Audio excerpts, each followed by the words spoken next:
Are you excited about peace? I cannot hear you. Are you excited about peace? I came here to share a dream with you.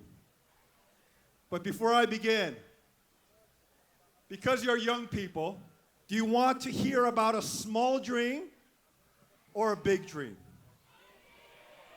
How big a dream do you want to hear about?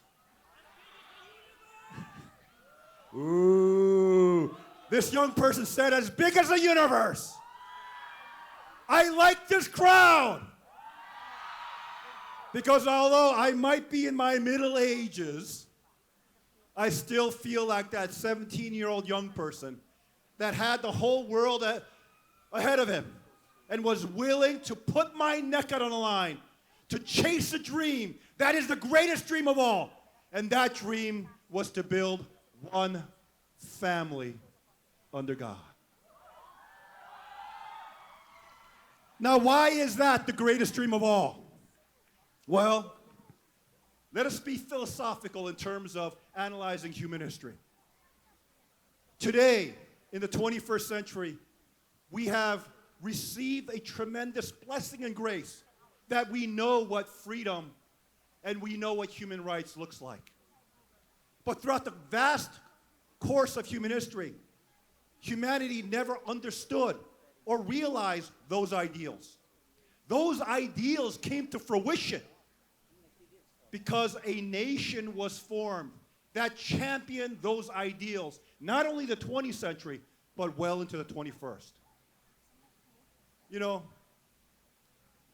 I was born in Korea right after the Korean War. I remember growing up in poverty where to only have the ability to eat any kind of protein was a luxury that only a few families could share. Yet, in such a short period of time, the world has changed.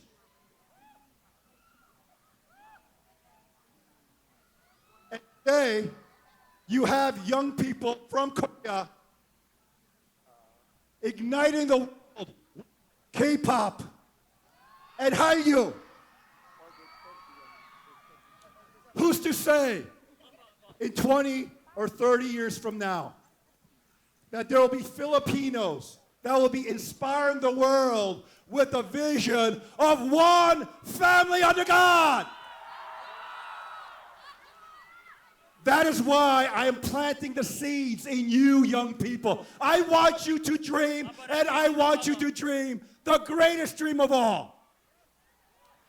You know, many times I say the quote of Genghis Khan where he said, if one person has a dream, it is but a dream. But if all of humanity shares in that dream becomes a reality.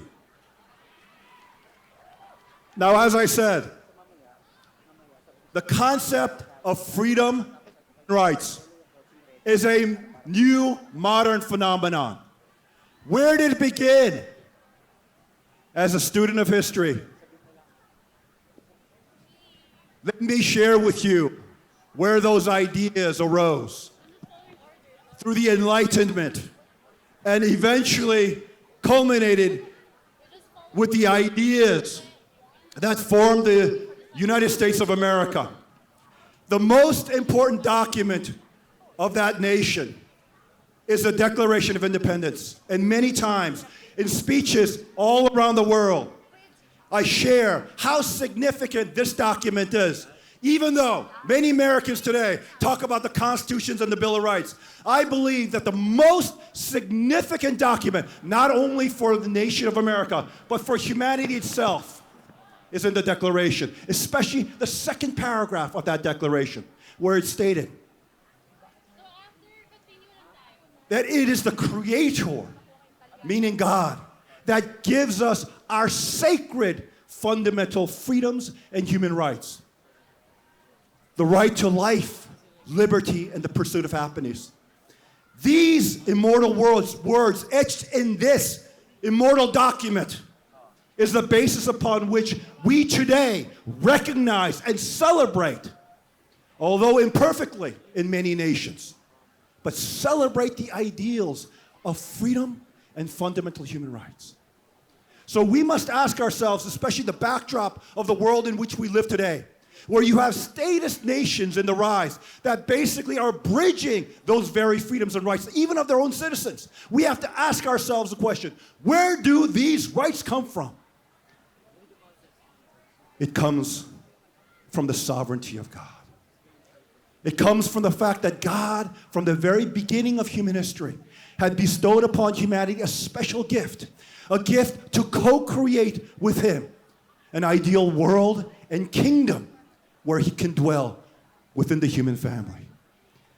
Once we align to that original ideal purpose, then all the blessings, regardless of your religious traditions, that God wanted to give to humanity, beyond all of our pretensions, whether they be religious, national, ethnic, or racial, as one family under God, we could celebrate the blessings that he wanted to bestow upon us. Adieu.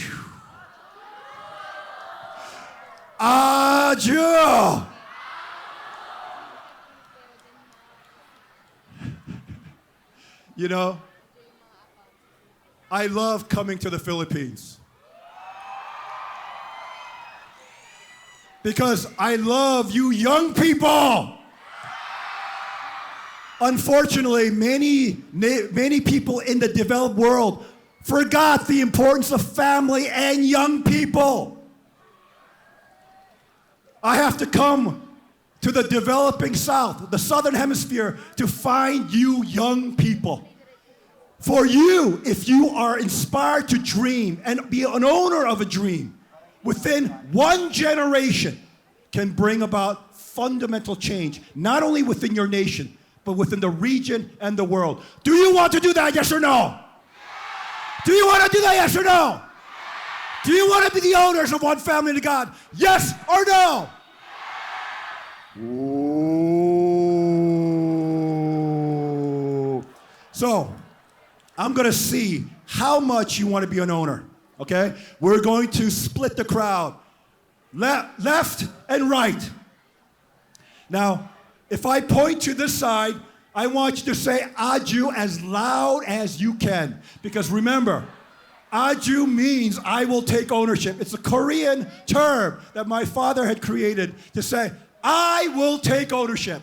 I will become the owner. Now, let's see. Who has greater ownership? We have to have a good competition going, do we not?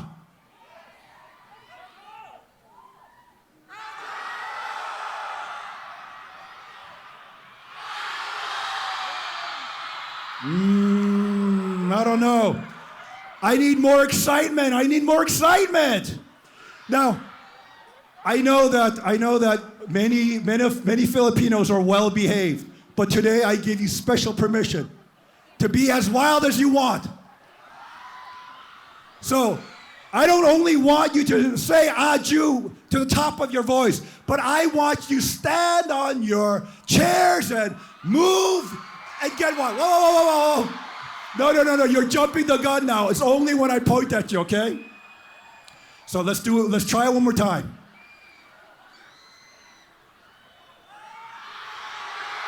Ooh. Okay, now. My goodness, can you beat that? You can beat that? All right. Oh my goodness. Now, can you stand that? Can you beat that? Oh my goodness. What about here?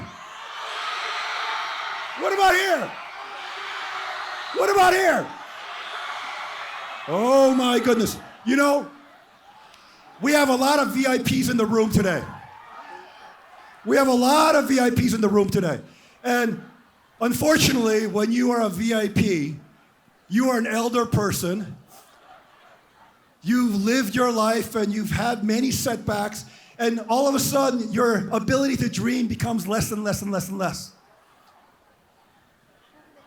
shall we show our VIPs that we will be the owners of one family under God, and we will create a tsunami here in this nation of Philippines that will resonate around all of Asia and then the world and bring peace on earth. Adieu! So let's try that again. When I point to you, I want you to become as crazy as you can and say adieu.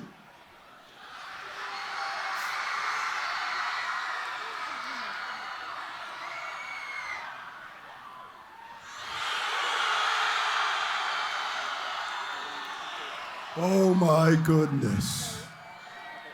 Oh my goodness. As we stand in this beautiful valley, in the eyes of God, in this sacred land of the Philippines, the archipelago of Asia, we are bringing birth to a vision of hope rooted in the dream of one family under God. And every single one of you being the owners of that dream can be like the dandelions that spread across this land, spread across this oceanic Pacific area, into Asia and the rest of the world. Do you have that confidence, yes or no? Now, do you want me to share with you the great work that we're doing in Korea that might bring K-pop to the Philippines?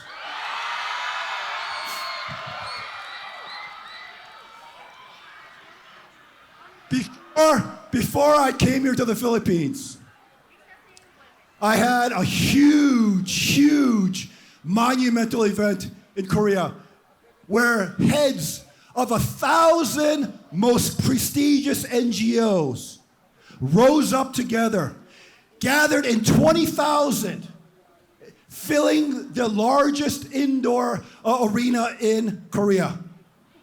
And there, they pledged to take ownership of the Korean dream rooted in the vision of one family under God. To unite the Korean Peninsula and to do what every major power could not do. Inspiring the people themselves, not the government, not the presidents, but the people to rise up, sharing the greatest dream of all, one family under God. The Korean dream to unite the Korean Peninsula based upon the destiny of the Korean people rooted in our providential founding of Hongik-ingan, which basically directed the Korean people to create an ideal nation that can be a benefit to all mankind. I look at that as creating a nation that can be able to bring peace to all of the world. There, over the next 3 years, we've made the determination, all those leaders that will gather there, we made the determination that we will mobilize within 3 years' time. Because in 2025, that year marks the 80th anniversary of Liberation Day, the end of World War II. Within 3 years' time, we are going to mobilize tens of millions of Koreans based on the Korean dream, based on the providential mandate rooted in Hongik-ingan, based on the greatest dream of all of building one family under God. Rise up to take charge of the peninsula and the future of the Korean people and unite the peninsula, bringing peace to that troubled land. Adieu! Well, all of us made that pledge. We are willing to give our necks, put our necks on the line to realize that vision. Well, I knew that after I was able to move those Korean leaders, I had to come here to the Philippines. Why? Because Korea and the Philippines have a shared destiny. Korea is a peninsular nation. Philippines is an island nation. Korea and Philippines are two Christian nations at the gateway to Asia. It basically ties this region to the west and to the east, to the new and to the old. So what happens here in Korea and the Philippines will move not only Oceania, but all of Asia. So do you want to stand with the Korean people? Do you want to stand with the Korean people based upon the Korean dream and help unify the Korean Peninsula? Yes or no? So if we have tens of millions of Koreans on the streets of Korea seeking, demanding unification based upon the Korean dream, can you, as young people, motivate other young people in this nation to stand with them? Yes or no? I can't hear you. Yes or no? So let us do that competition once again. Let us see who is more crazy. Who is going to be willing to put their neck out on line more in order to make that happen? Right or left? Right. Oh, you lost your energy. Left.